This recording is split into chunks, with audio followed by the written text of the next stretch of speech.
এমন একটি জাতি যাদের কাছে ক্রুধা ছিল কেবল একটি শব্দ, যাদের শহরে অভাবের কোনো কল্পনাই ছিল না, যেখানে সোনা ছিল মাটির মতো আর পানি বইত রহমতের মতো।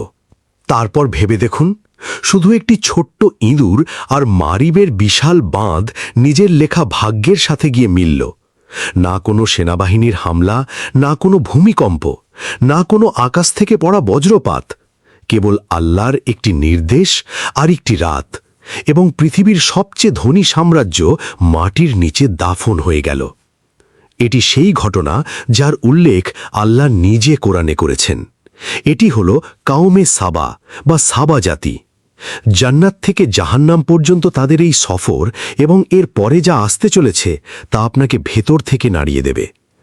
কাউমে সাবা আরবের দক্ষিণাঞ্চলে বর্তমান ইয়েমেনের এলাকায় বসবাস করত। তবে এটি কোনো সাধারণ জাতি ছিল না, এটি ছিল পৃথিবীর সবচেয়ে বেশি সমৃদ্ধশালী জাতি। তাদের জমি ছিল উর্বর, হাওয়া ছিল কোমল, আর বৃষ্টি হতো একেবারে সঠিক মাত্রায়। কিন্তু তাদের আসল শক্তি আর সবচেয়ে বড় রহস্য ছিল মারিবের বিশাল বাঁধ। এই বাঁধটি এতই বিশাল ছিল যে এর মাধ্যমে দুই দিকে ছড়িয়ে থাকা বাগানগুলোতে পানি পৌঁছাত। ফল এত বেশি ছিল যে কোনো মুসাফির যখন সেখান দিয়ে যেত তখন তার ক্ষুধার কোনো অনুভূতিই হতো না। কুরআন নিজেই এই দৃশ্য বর্ণনা করে। সাবার জন্য তাদের বাসস্থানে একটি নিদর্শন ছিল, ডান ও বাম দিকে দুটি বাগান। আর তারপর আল্লাহ বলেন, তোমাদের রবের রিজিক খাও এবং তার শুকরিয়া আদায় করো। এটি কেবল সম্পদ ছিল না, এটি ছিল আল্লাহর রহমতের এক ব্যবস্থা। এই মাসে অনেক ভালো মাছ শিকার হয়েছে, আমাদের ব্যবসা প্রতি মাসে আরও ভালো হচ্ছে। পরিষ্কার পরিচ্ছন্ন শহর, সুশৃঙ্খল ব্যবস্থা, মানুষ শান্তিতে বসবাস করত। কুরআন এই শহরকে বলেছে পবিত্র শহর, আর আল্লাহকে বলেছে ক্ষমাশীল রব। এটি ছিল পৃথিবীতে এক টুকরো জান্নাত। এই জাতির সবচেয়ে বিখ্যাত শাসক ছিলেন রানী বিলকিস। তাফসিরে ইবনে কাসির অনুযায়ী বিলকিস ছিলেন একজন বুদ্ধিমান, প্রজ্ঞাবান এবং শক্তিশালী রানী। তার সিংহাসন ছিল বিশাল, তার শাসন ব্যবস্থা ছিল মজবুত এবং তার সাম্রাজ্য বহুদূর পর্যন্ত বিখ্যাত ছিল। এমনকি তার কথা আল্লাহর নবী হজরত সুলাইমান আলাইহিসসালাম পর্যন্ত পৌঁছে যায়। হজরত সুলাইমান সেই নবী যাকে আল্লাহ এমন ক্ষমতা দিয়েছিলেন যা অন্য কাউকেই দেননি। জিনেরা তার আদেশ মেনে চলত, পাখিরা তার ভাষা বুঝত, আর বাতাস তার আদেশে বইত। তিনি বিলকিসকে চিঠি পাঠালেন। কোরআন এই চিঠির শব্দগুলো বর্ণনা করে। এই চিঠি সুলাইমানের পক্ষ থেকে, এবং এটি আল্লাহর নামে শুরু হচ্ছে। আর তিনি দাওয়াত দিলেন, আল্লাহর সামনে সেজদায় নত হও। বিলকিস পরামর্শ করলেন এবং উপহার হিসেবে পাঠালেন সোনা, রূপা ও মণিমুক্তা। কিন্তু সুলাইমান আলাইহিসসালাম সবকিছু ফিরিয়ে দিলেন এবং বললেন, আল্লাহ আমাকে যা দান করেছেন তা তোমাদের সম্পদের চেয়ে বহুগুণে উত্তম। এখানে বিলকিস বুঝতে পারলেন যে তিনি কোনো সাধারণ রাজা নন, তিনি আল্লাহর নবী। তারপর তিনি নিজেই সুলাইমান আলাইহিসসালামের কাছে এলেন, আর যখন তিনি কাঁচের প্রাসাদে প্রবেশ করলেন তখন মেঝেটাকে পানি ভেবে নিজের পোশাক কিছুটা গুটিয়ে নিলেন। তখনই সত্য উন্মোচিত হল। সে সময় বিলকিস বললেন, হে পরওয়ারদিগার, আমি ভুলের মধ্যে ছিলাম, এখন আমি আল্লাহর প্রতি ঈমান আনছি। আর তাফসিরে ইবনে কাসির অনুযায়ী বিলকিসের পর কওমে সাবাও ইসলাম গ্রহণ করে। এটি ছিল সাবার আধ্যাত্মিক এবং জাগতিক উত্থান। কিন্তু সময় সবসময় একরকম থাকে না।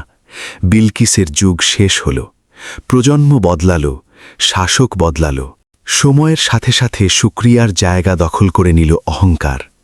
এই বাগানগুলো আমরা বানিয়েছি, এই বাঁধ আমরা নিজেরাই দাঁড় করিয়েছি, এই সম্পদ আমাদের বুদ্ধির ফল। আল্লাহর জিকির কমতে লাগল, আর নিজেদের শক্তির নেশা বাড়তে থাকল।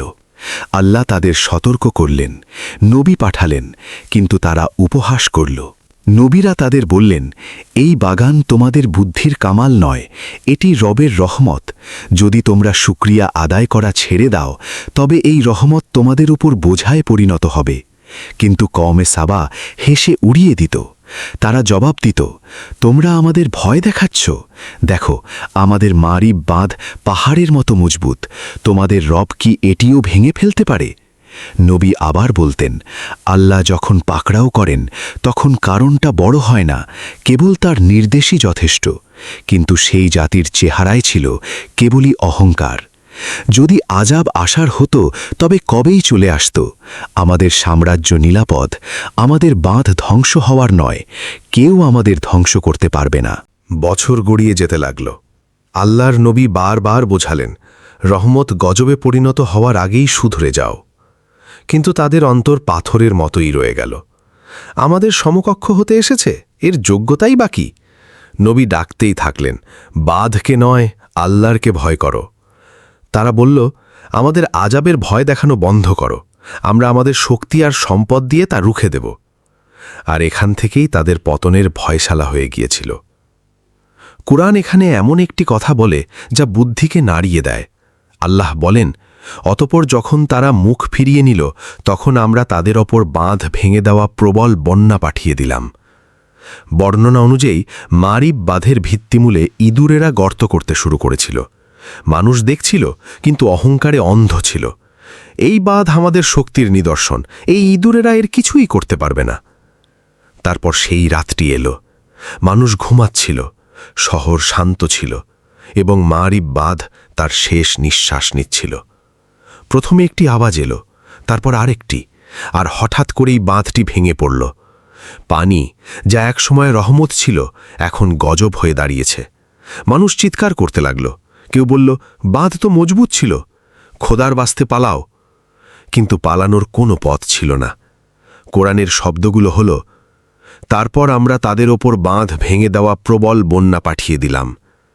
নবীর আওয়াজ প্রতিধ্বনিত হতে থাকল, এগুলো তো তাই যা তোমরা অস্বীকার করতে। ইয়া আল্লাহ, আমাদের বাঁচাও, আমাদের ভুল হয়ে গেছে, আমার সাহায্য করো। ফুঁসে ওঠা ঢেউগুলো শহরের ওপর আছড়ে পড়তে লাগল। প্রতিটি কোণাকে নিজের কবজায় নিয়ে নিচ্ছিল। ঘর বাড়ি, বাগান আর বাজার সব একসাথে ডুবে গেল। মানুষ চিৎকার করছিল কেবল নিজের প্রাণ বাঁচানোর চেষ্টায়। কেউ পড়ে যাচ্ছিল, কেউ ঢেউয়ের সাথে মিশে যাচ্ছিল, আর সমস্ত কোলাহল কেবল সেই ধ্বংসলীলায় হারিয়ে গেল। সব শেষে একটি বিশাল ঢেউ তাদের সবাইকে চিরকালের জন্য স্তব্ধ করে দিল। আর তারপর যে জমিন জান্নাত ছিল তা বিরান ভূমিতে পরিণত হল। বাগানগুলো মাটি হয়ে গেল, ঘরবাড়ি ভেসে গেল, শহরের পর শহর ধ্বংস হয়ে গেল, প্রজন্ম ধ্বংস হয়ে গেল। কেবল ঘটনাটি রয়ে গেল। আল্লাহ বলেন, তাদের বাগানগুলোর বদলে কাঁটাযুক্ত ঝোপঝাড় গজিয়ে দেওয়া হলো। এই শাস্তি কেন দেওয়া হয়েছিল? কোরআন নিজেই এর জবাব দেয়। এই শাস্তি এজন্য দেওয়া হয়েছিল কারণ তারা অকৃতজ্ঞ হয়েছিল। কওমে সাবা সম্পদের কারণে ধ্বংস হয়নি, তারা ধ্বংস হয়েছিল অহংকারের কারণে। তাদের অপরাধ এটা ছিল না যে তারা ধনী ছিল, তাদের অপরাধ ছিল এই যে তারা শুকরিয়া আদায় করতে ভুলে গিয়েছিল। আর এই সাধারণ মানুষদের দেখে হাসি পায়, কারণ এই ঘটনা কেবল তাদের জন্যই নয়, এটি আমাদের সবার জন্য।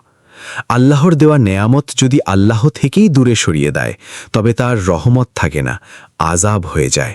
একটু ভেবে দেখুন, যদি একটি ছোট্ট ইঁদুর আল্লাহর নির্দেশে একটি বিশাল সাম্রাজ্য ধসিয়ে দিতে পারে, তবে আমাদের অস্তিত্বই বাকি। কমেন্টে লিখুন, সম্পদ নাকি অহংকার, কোন জিনিসটি জাতিগুলোকে ধ্বংস করেছে? ভিডিওটি লাইক করুন এবং চ্যানেলটি সাবস্ক্রাইব করুন।